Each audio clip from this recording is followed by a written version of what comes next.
Our last speaker in this session, and after he's finished speaking, we will have an opportunity to take a few questions. But our last speaker, I've been told I'm not allowed to say, needs no introduction, although personally, I think everybody in the room will know his name and will know something at least about him. Jeremy Corbyn was the leader of the Labour Party from 2015 to 2020 and managed to do what very few Labour leaders have been able to do, certainly this century, and that's grow the party. And he, during his time as leader, there was a mass joining of Labour from people from all sections of society. And I think that tells us something about how people do want to see our society transformed. And hopefully with a few words of how that may come about, we have Jeremy Corbyn.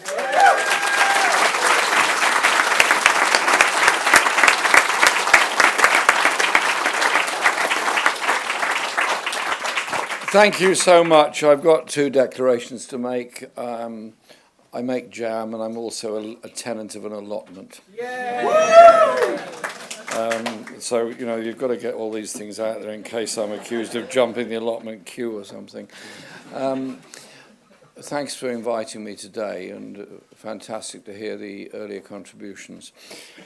I'm going to start by reading out a message I get every morning from my friend Mustafa Barghouti in Ramallah. He sends me a message every single morning about what's happened. Most days I used to get up thinking, quick, look at the phone, see what's happened, pick up messages and so on. And I look always for his message, and I'll just read out this morning's one. The Israeli bombardment killed 60 Palestinian civilians in Gaza in the last 24 hours, including many children. According to Palestinian media sources, the Israeli army killed 216 Palestinian journalists since October the 7th, destroying 143 media structures, 11 radio stations and 4 satellite channels, and 12 offices of international and Arabic news channels. The Israeli Air Force also conducted 18 airstrikes on Syria last night. And we, Britain, are supplying weapons to Israel to undertake that bombardment. 15% of all the parts of the F-35 jets are made in Britain. We are complicit in genocide, in the killing of children, and in the destruction of life. And the sort of unbelievable levels of self-serving arrogance and complacency that come out of government ministers in the British Parliament is unbelievable. I said to Hamish Falconer, the Foreign Office Minister, who usually gets rather haplessly sent into Parliament to answer questions about Palestine, I said, just get this, the last vision of life children in Gaza will get, with oversized eyes because their faces are shrinking, damaged limbs because they've got no energy and they've got no nutrition, and fallen stomachs because they're desperately hungry, is to look across the Gaza Strip and see a fence or a wall. Beyond that wall, there is food, there is water, there is medicine, there is everything that humans need in order to survive. And these children are being deliberately, specifically, and killed by the bombardment and by the siege of Gaza. And so if all we can do is go on demonstrations, be there on the 17th for Nakba Day, but above all, do everything you can to oppose British arms sales. And I often feel like all of you, I'm sure, very frustrated. You come back from a Palestine demonstration, oh, another demonstration. And then I get a call from people in Gaza, West Bank, refugee camps who just say, thank you for being there because it gives us hope that there are people around the world. So give them some hope and be there on May the 17th.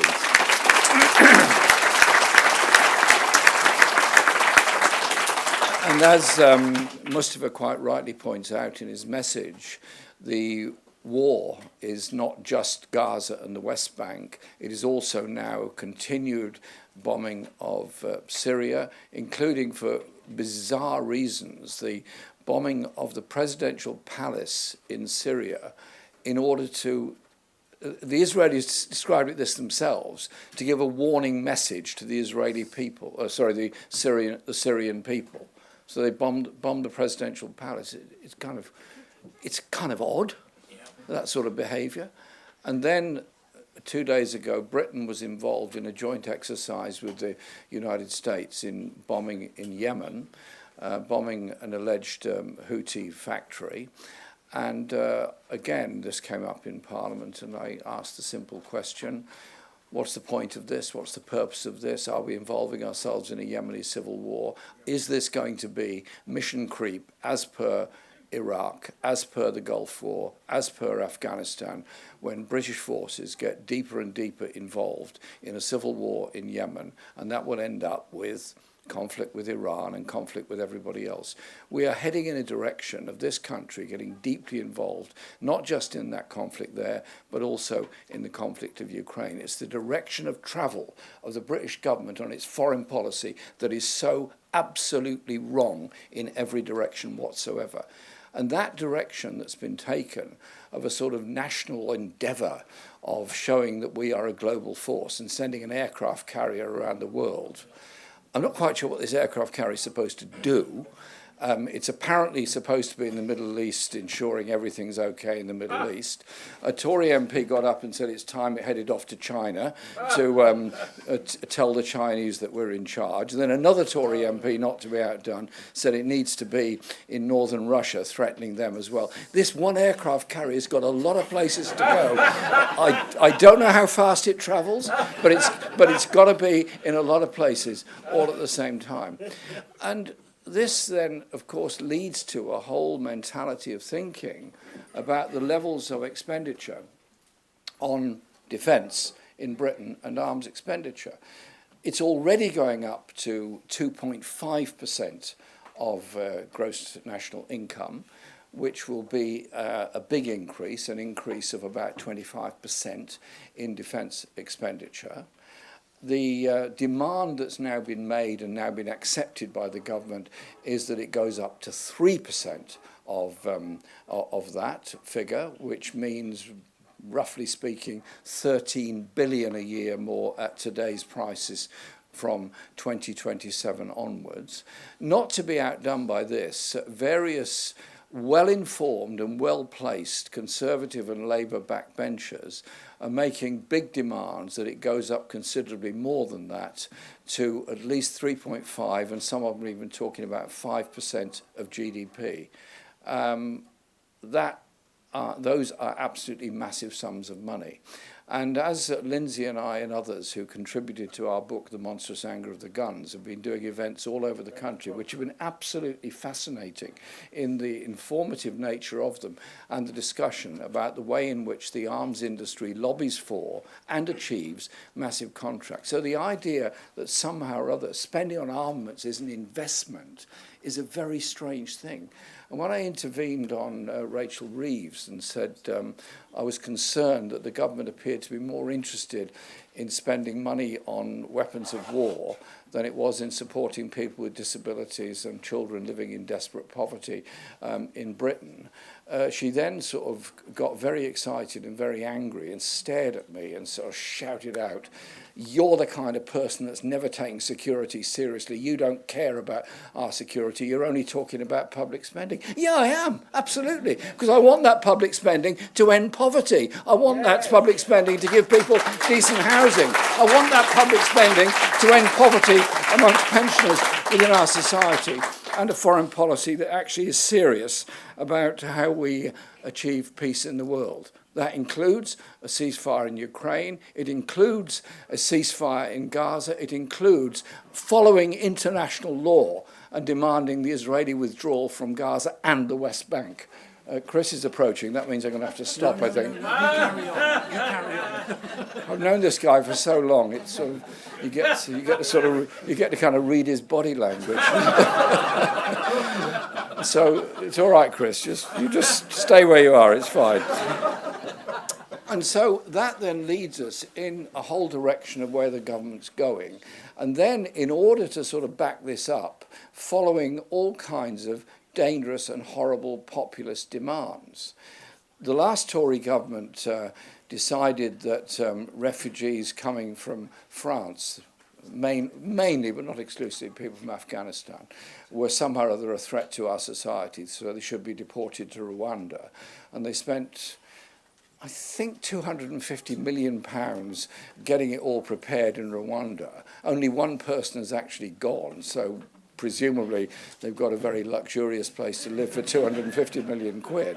I suspect, however, they have nowhere luxurious to live at all, and that 250 million quid has just disappeared into the Rwandan government, never to be seen again. Now, the Rwandan scheme has stopped, good, but the idea hasn't stopped at all, and the government is now dreaming up another place to outsource our human rights obligations, to deposit people in, and keep on using the mantra that asylum seekers are illegal. No, in international law, it is absolutely clear. It is a legal right of everybody, including everyone in this room, to seek asylum somewhere if that's what they feel they must do. There's nothing illegal about it. And the nonsense that our media keep parroting, that somehow or other the people that have come from Calais in these terrible, dangerous boats are somehow or other a threat to our society, exaggerate the numbers, exaggerate how they're treated and so on. In reality, they are desperate people trying to get to a place of safety, many of whom have escaped from the horrors of what Afghanistan has been left in after all the billions of dollars that were spent by the West in the war in Afghanistan.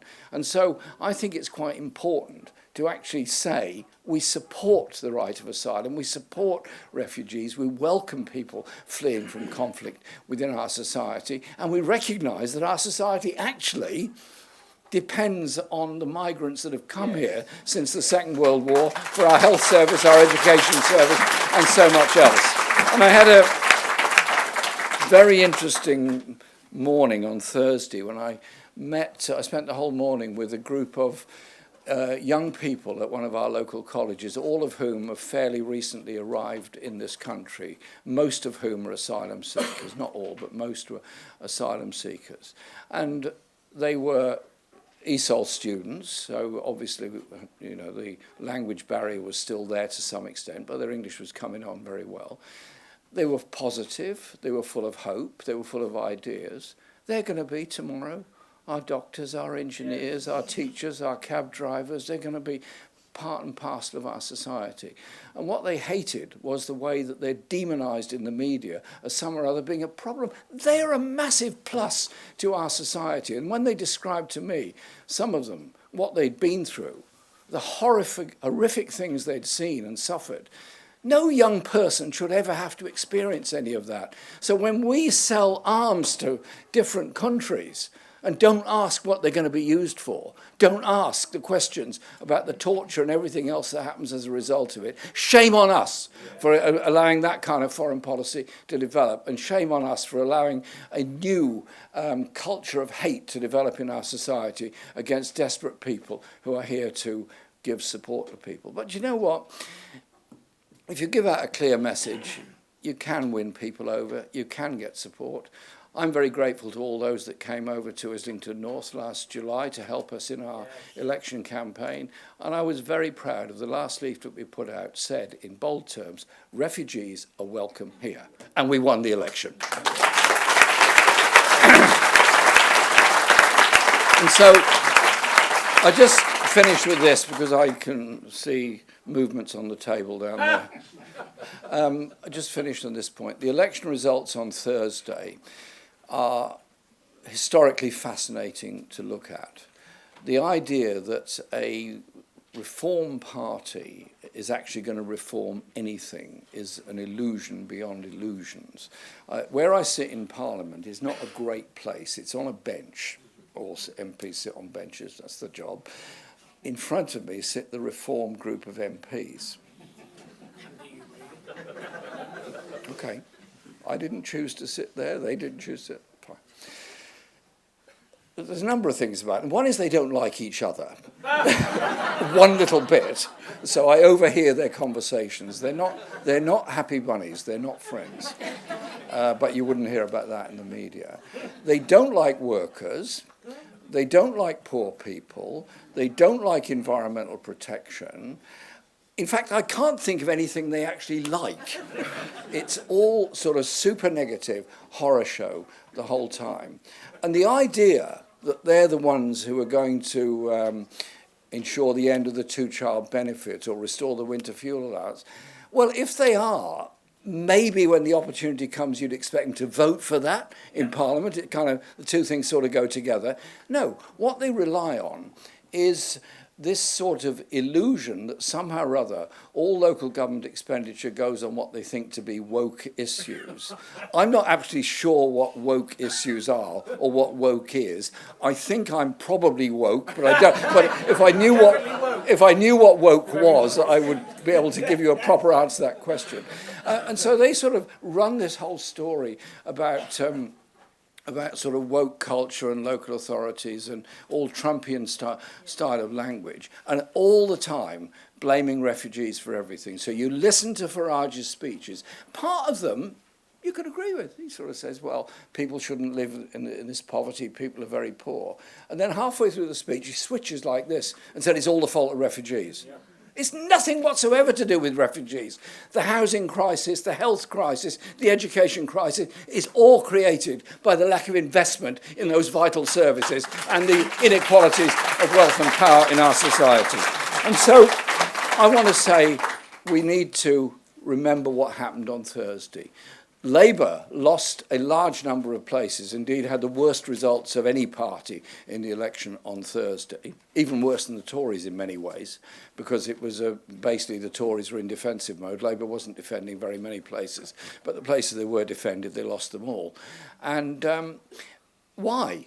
Because a government has come in, which, albeit on the lowest vote of any government that's ever assumed office, several million votes less than was achieved in the 2017 and 2019 elections, when the Labour Party ultimately had 600,000 members. Now it is well below 200,000. And that government has what? Cut benefits, refused to compensate the WASPy women, refused to end the two-child benefit cap, turning its back on environmental protections and all the rest of it, spent much more on defence, and I'm going to stop, I promise, and leaving a sense of desperation, desolation, and hope far behind.